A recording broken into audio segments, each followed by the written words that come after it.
नमस्कार दोस्तों, मैं Virat sir super world classes में आपका अभिनंदन वंदन और स्वागतम करते हैं।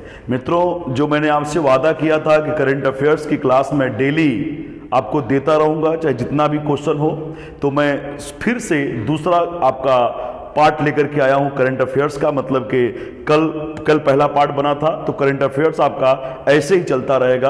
तो आप ज़्यादा से ज़्यादा हमारे चैनल को लाइक, सब्सक्राइब और शेयर करें ताकि ढेर सारे बच्चों को इसका लाभ मिल सके। तो नमस्कार बच्चों, मैं जा रहा हूं बात करने करंट अफेयर्स के क्लास पर। ध्यान दीजिएगा कि मैं क्या क्या आज इंपॉर्टेंट करंट अफेयर्स की क्लास में लेकर के आया हूं। जरा समझिएगा कि मैं वही करंट अफेयर्स की क्लास आपके सामने ले रहा हूं जो आपके सफलता की सीढ़ी बन सकती है। तो सबसे पहला करंट अफेयर्स में मेरा जो शब्द जुड़ा हुआ है, जो क्वेश्चन मेरा जुड़ा हुआ है, वो एक व्यक्ति का नाम है। उनका नाम है श्याम शरण नेगी। उनका नाम है श्याम शरण नेगी। आप फिर से सुन लीजिए, उनका नाम है श्याम शरण नेगी। ये पहले ऐसे इंसान हैं, जब देश स्वतंत्र हुआ और स्वतंत्र भारत में पहली बार जब चुनाव हुआ, तो स्वतंत्र भारत में जब पहली बार चुनाव हुआ, तो स्वतंत्र भारत का पहला मतदाता जिन्होंने स्वतंत्र भारत में पहली बार जब चुनाव हुआ तो उसमें वोट देने के लिए गए थे, वो पहले ऐसे व्यक्ति हैं। इनका नाम है श्याम शरण नेगी। श्याम शरण नेगी से क्वेश्चन क्या बनेगा कि स्वतंत्र भारत का पहला मतदाता कौन?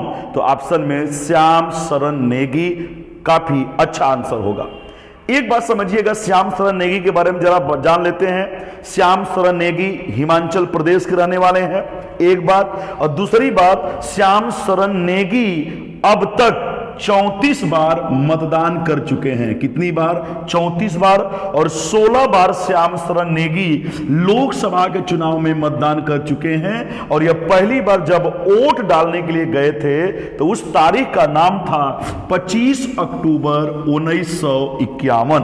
तो 25 अक्टूबर 1951 को श्याम शरण नेगी साहब पहली बार मतदान किए हैं। और ध्यान दीजिएगा, यहां से क्वेश्चन इसलिए मैं बना रहा हूं कि हाल ही फिलहाल में श्याम शरण नेगी का मृत्यु हुआ है। तो यह 106 वर्ष की उम्र में इनकी अभी अभी मृत्यु हुई है। यहां से कई क्वेश्चन आपके बन सकते हैं। सबसे पहला क्वेश्चन, सबसे अच्छा क्वेश्चन क्या बन सकता है कि सबसे अच्छा क्वेश्चन बन सकता है कि स्वतंत्र भारत का पहला मतदाता जिसका हाल ही में मृत्यु हो गया, उसका निम्नलिखित में से क्या नाम है? तो श्याम शरण नेगी। ये कितने वर्ष के बाद इनकी मृत्यु होती है? तो 106 वर्ष के बाद इनकी मृत्यु होती है। ये कितनी बार चुनाव में मतदान कर चुके हैं? यह कुल 34 बार मतदान कर चुके हैं, जिसमें से 16 बार मतदान लोकसभा के लिए इन्होंने किया है। एक बात तो समझिएगा। आगे बेटा मैं बात करने जा रहा हूं एक वैदिक घड़ी। दुनिया का पहला ऐसा शहर, दुनिया का पहला ऐसा देश, दुनिया का पहला ऐसा राज्य जहां पर वैदिक घड़ी लगाई गई, तो भारत है। भारत दुनिया का पहला ऐसा देश है जहां पर वैदिक घड़ी लगाई गई। और भारत का एक राज्य है जिसका नाम है मध्य प्रदेश, और मध्य प्रदेश की राजधानी भोपाल है। और भोपाल का एक शहर है जिसका नाम है उज्जैन।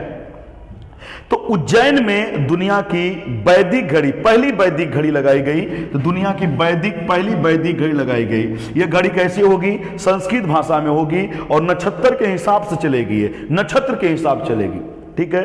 तो ये दो क्वेश्चन होगा कि दुनिया में पहली बार वैदिक घड़ी कहां पे लगाया गया? दुनिया में पहली बार वैदिक घड़ी जो लगाया गया, यह लगाया गया है उज्जैन में। और उज्जैन कहां है? तो भोपाल में।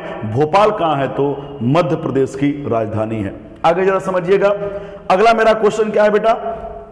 बड़ी शानदार क्वेश्चन है। क्या है कि विश्व का, जरा समझिएगा, विश्व का सबसे ऊंचा मतदान केंद्र, विश्व का सबसे ऊंचा मतदान केंद्र, मतलब कि चुनाव होता है तो उसके लिए मतदान केंद्र बनाए जाते हैं, पोलिंग बूथ बनाए जाते हैं। तो विश्व का सबसे बड़ा मतदान केंद्र, मतलब सबसे ऊंचा एक बूथ बनाया गया, वह कौन सा बूथ है? तो विश्व का सबसे ऊंचा जो मतदान केंद्र बनाया गया वह बेटा हिमाचल प्रदेश में मतदान केंद्र है।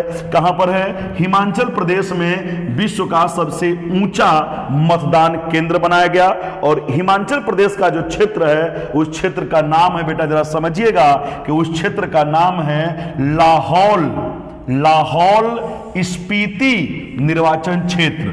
तो लाहौल स्पीति निर्वाचन क्षेत्र जो बेटा है यह जान दीजिएगा हिमाचल प्रदेश का निर्वाचन क्षेत्र है। और इसी क्षेत्र में जो गांव है उस गांव का नाम है तसीगंग गांव। तो तसीगंग गांव एक पहला ऐसा गांव है जो सबसे ऊंचे पर रहता है और वहां पर कुल 52 मतदाता रहते हैं, जिसमें से 51 मतदाता ने अभी हाल ही फिलहाल में वोट किया है। इसका मतलब 98.08% मतदान हुआ है। एक बात समझिएगा, अब यहां से क्वेश्चन कैसे बनाएगा जरा समझिएगा बेटा कि विश्व का सबसे ऊंचा मतदान केंद्र, विश्व का सबसे ऊंचा मतदान केंद्र भारत के किस राज्य में है? तो हिमाचल प्रदेश में है विश्व का सबसे ऊंचा मतदान केंद्र। अच्छा, हिमाचल प्रदेश का कौन सा जिला है? तो उसका नाम है लाहौल स्पीति निर्वाचन क्षेत्र। तो जिला का नाम है लाहौल स्पीति। और लाहौल स्पीति का जो गांव है, जिस गांव में ये पोलिंग बूथ बनाया गया, उस गांव का नाम है तसीगंग गांव। तसीगंग गांव जो है, यहीं पर जो है विश्व का सबसे बड़ा ऊंचा मतदान केंद्र बनाया गया। अच्छा, इस गांव में कुल कितने लोग मतदाता हैं? तो इस गांव में कुल 52 मतदाता हैं, जिसमें से 51 लोग क्या किए हैं बेटा? मतदान किए हैं। इसका मतलब इस गांव में 98.08% लोगों ने मतदान किया है। आगे जरा समझते हैं, हिमाचल प्रदेश के बारे में थोड़ा बात कर लेते हैं। तो हिमाचल प्रदेश और हिमाचल प्रदेश का जो ये मतदान केंद्र है ये कितना ऊंचा है? तो यह गांव जो है 15,256 फीट ऊंचा है। तो 15,256 फीट जो है बेटा ये ऊंचा है। कौन? तो तसीगंग गांव जो है 15,256 फीट ऊंचा है।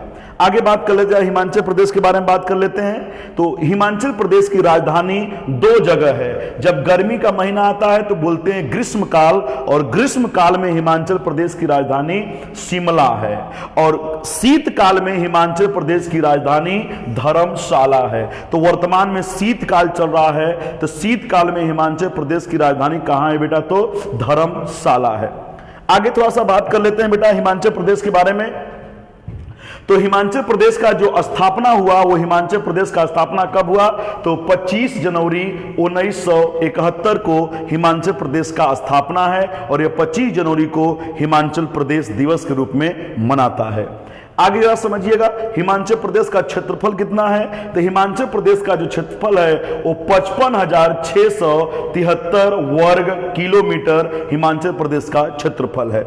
आगे समझिएगा बेटा, हिमाचल प्रदेश के लोकसभा की सीट कितनी है? तो हिमाचल प्रदेश के लोकसभा की सीट 4 है, और हिमाचल प्रदेश के राज्यसभा की सीट 3 है, और हिमाचल प्रदेश के विधानसभा की सीट 68 है। वर्तमान में हिमाचल प्रदेश का मुख्यमंत्री कौन है? तो वर्तमान में हिमाचल प्रदेश के जो मुख्यमंत्री हैं उनका नाम है जयराम ठाकुर। तो वर्तमान में हिमाचल प्रदेश के जो मुख्यमंत्री हैं उनका नाम है जयराम ठाकुर। आगे बात कर लेते हैं बेटा, तो हिमाचल प्रदेश में वर्तमान में राज्यपाल कौन है? तो हिमाचल प्रदेश का वर्तमान में जो राज्य है उनका नाम है राजेंद्र विश्वनाथ आर्लेकर। तो राजेंद्र विश्वनाथ आर्लेकर है।